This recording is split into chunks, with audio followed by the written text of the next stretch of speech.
Welcome to TOOP TV's newest segment, Fireside Chat. The original Fireside Chat was a regular radio show used by presidents to inform the public of the latest issues. It originated in 1933 and ran until 1944. But now the Fireside Chat is back and we're using it to tell you about the latest real estate issues. It's uninterrupted interviews with the experts in the know. So sit back, relax and enjoy Fireside Chat. Welcome everybody and our segment on Facebook, on LinkedIn, on what's the newest and latest in social media, on anything to do with technology and real estate. We've got the guru, the Australian guru, Peter Williams, who's the CEO of Deloitte Digital, joining us again today. Welcome, Peter. Hey Anthony, good to be back. It was about 6 months I was here last time and things have really changed. They've changed a lot? A lot, yeah, a lot's been happening. Peter, before we get into the changes and the actual detail, just give the viewers a quick rundown of Peter Williams. Yeah, so I actually started my career as a chartered accountant, but in 1993 I moved into the web space just as the internet, or I suppose the web started to emerge, and dedicated myself to that for the last 17 years. Was the CEO of the largest web development company in Australia and have been recently inundated with people around social media across all spectrums of business, from football clubs like Carlton all the way through to not-for-profits. Everybody's sort of just rushing into what can we do with social media. So with the explosion of that, presumably there's big demand for your kind of expertise at the moment. Yeah, it's sort of funny. I was saying to somebody today, I'm over in Adelaide to talk on innovation and collaboration, and it was sort of a nice change because I've done 4 speaking gigs this week on social media, and I'm sort of almost social media now. Yeah, I've done social media for business, social media for sustainability, social media for audit. It's just social media applied in a whole range of different contexts, but it's certainly a lot of it happening in real estate. So Peter, the interest we've got is that it's no longer just gimmicky, it's starting to develop into the real deal and starting to impact on business? Yeah, I think there's a couple of things that's happening. One, the ability for us to effectively go online and find out what are people saying.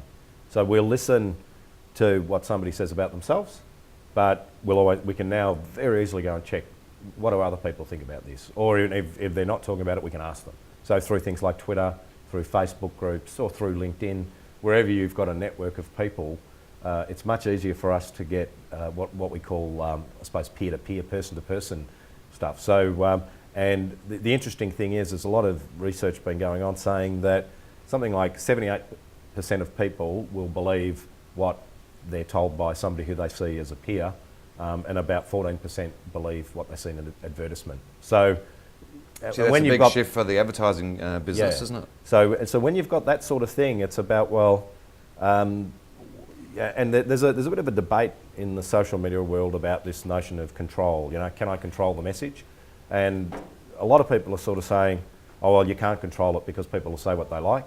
Whereas I think the reality is the only way you can control it is by, being authentic, being honest, acting with integrity, and being open and embracing the crowd and letting them come in and get involved. Just I like what you're doing with TOOP TV and Ask TOOP and all that stuff. It's become a lot more open and a lot more sharing, and I think that and a lot more information based. I don't just want to see an ad. I want to know more, or I want to hear from the people who are talking about it. So yeah, it's really changed. So the traditional blogs that been around for a while, we've got a couple of blogs, but we've got the Inside Story, which is pretty active. We do a lot in that space, which is behind the scenes in the real estate, and trying to give real advice and real information. And if we're plugging ourselves, we actually say it now. Yeah. So like, you're about to be plugged, so if you don't want to read it, turn off, but otherwise read on. Yeah. So that's been our approach. As a consumer or someone in that space, are we on the right track? Yeah, what I really like about blogs, if you think when the web started, and when sort of businesses started coming on in the late 90s, it was very much about publish what I've got. Like, here are my brochures and, the about and meet these people with a photo and all that stuff. What we're seeing a lot more now is people want to be able to interact. They're interested in reading your stuff, but I think the other thing is if they're interested in what they're reading or watching, they can also share that, and they'll say, hey, I like this on Facebook, and it goes out to all their Facebook followers. So the ability to have this two-way conversation is really important, and I think the sort of stuff that will get amplified out there is the stuff where it's sort of new information or maybe a bit quirky, a bit different, or real. And I know that in Australia and New Zealand, the real estate searching and real estate activity online is higher per capita than any country in the world. So you've got this sort of information-hungry audience out there who are looking for much more than just, read my ad on realestate.com.au. Now, Peter, I want to go down the mobile track a bit. When mobile technology began to emerge, TOOP+TOOP, I'm not sure whether you're aware because we didn't really know at that point, but it's historically, a fact that we were early into that space. We won a national award in the real estate industry because we were early in that space, and the big portals didn't want to know about mobile. Now, since then, things have dramatically changed, and portable information, in other words, in the form of the iPhone, by the way, this is a 3, and you might ask why I haven't got a 4, because I can't get one yet, and I think that's tragic because the very first iPhone I had actually the day before it was released. But anyway, that's another story. And then the iPad, because the iPad is absolutely spec'd perfectly for real estate. Yeah, I would. So we start on the rise of the mobile. What we're seeing is that take any smartphone you like, this is the thing they use. People are using iPhones, and if you're ever in a crowd, or a particularly mixed crowd, just have a look around a restaurant or whatever, and you see young people, older people, middle-aged people. Our old age, people. Yeah, the 40. I'm 47, so I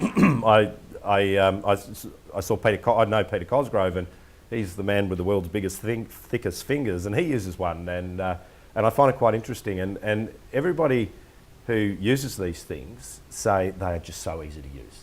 So I know whenever you pick up somebody else's mobile phone and can you send a call, you've got to sort of do a PhD in the rule book to work out how to use it. These things are really intuitive.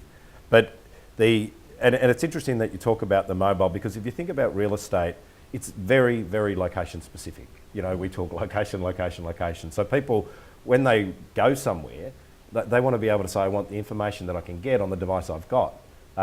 So these things have exploded. And there's been some interesting stuff in terms of iPhone apps. And the big one in Australian real estate has been the Commonwealth Bank app. Oof.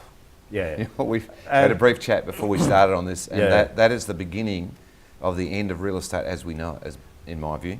Yeah, potentially.